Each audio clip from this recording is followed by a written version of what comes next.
Now, I have time, Mr. President, for other remarks that I'd like to make at this point. Today, I come to the floor to speak about the FBI and Arctic frost. Arctic frost was another political case against President Trump and also against whistleblowers. Through records that I have already made public, the investigation's political origins are now firmly established. The case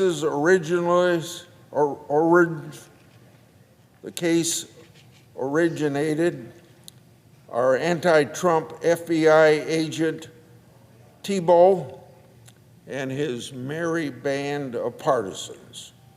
A partisanship that should never be present in our FBI, but I'll show how it was present. Partisan FBI agents and Department of Justice prosecutors led the charges as a tag team, causing political chaos to try and destroy President Trump. Now, I have made these people's names public in document productions, and that's the way it should be. We should let the American people know who threw our country into chaos to satisfy their very selfish political goals. We need to expose the political conspiracy that surrounded President Trump. They hurt our country through several different processes. We call these Crossfire Hurricane, the special counsel Mueller's investigation of the Russia hoax, and finally, Jack Smith's 2 cases against President Trump. And now added to this list is what I mentioned in my opening statement, Arctic frost, which ultimately became one of Jack Smith's cases against President Trump. FBI agent Thibault violated the FBI's no self-approval rule. Literally, there is a rule on the books in the FBI called the no self-approval rule. That rule says that a supervisor isn't supposed to create a case and then approve that case for themselves. Now, the records show that Senator Johnson of Wisconsin and I've made public, which includes Thibault's emails, proves that he did exactly what the no self-approval rule forbids. His bad conduct also exposed the cultural rot within the FBI and the DOJ's leadership.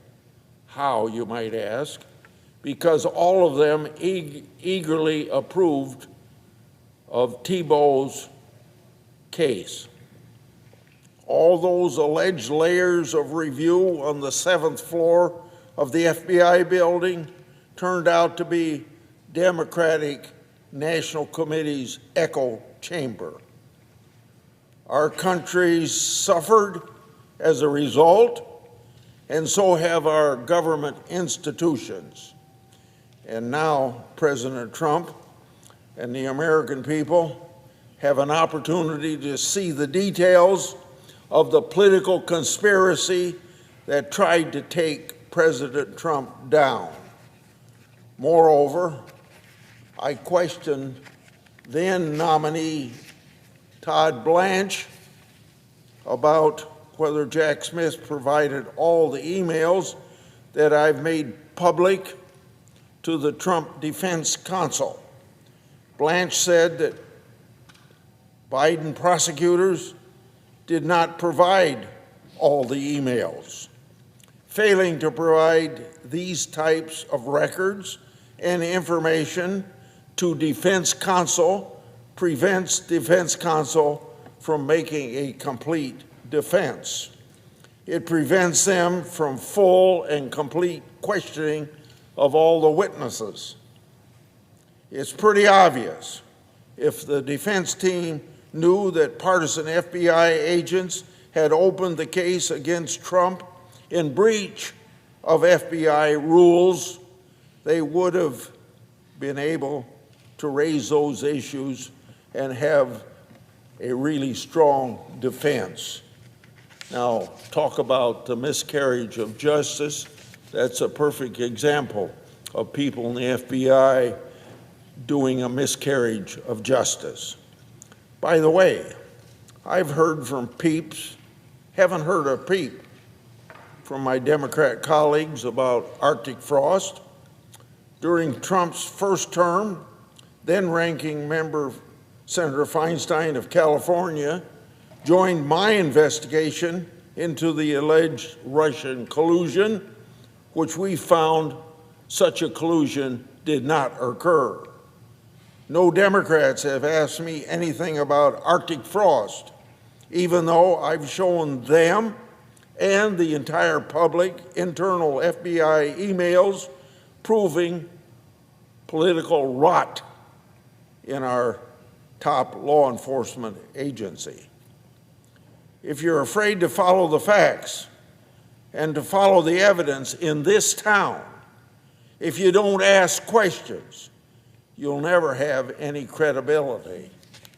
The silence of my Democrat colleagues and the partisan medium speaks volumes, and the American people won't long forget that. And I'll land on this note. All of these internal FBI records about Arctic frost that I've made public, well, I didn't get them from this administration. I got them from heroic whistleblowers, people in the bowels of the bureaucracy that know something's not right, and they aren't getting the attention of the people that supervise. They eventually end up coming to this senator. Those whistleblowers have showed how the FBI and how the Department of Justice unfairly treated Trump and grasped at straws to build a case, any case, for their political gain. So as my investigation work continues, let me be sure to thank these brave whistleblowers who've helped this senator expose this political rot within our top law enforcement institutions. Exposure that's necessary to bring to light that which must be fixed for the benefit of our country and reestablishing the credibility of our FBI. I yield the floor.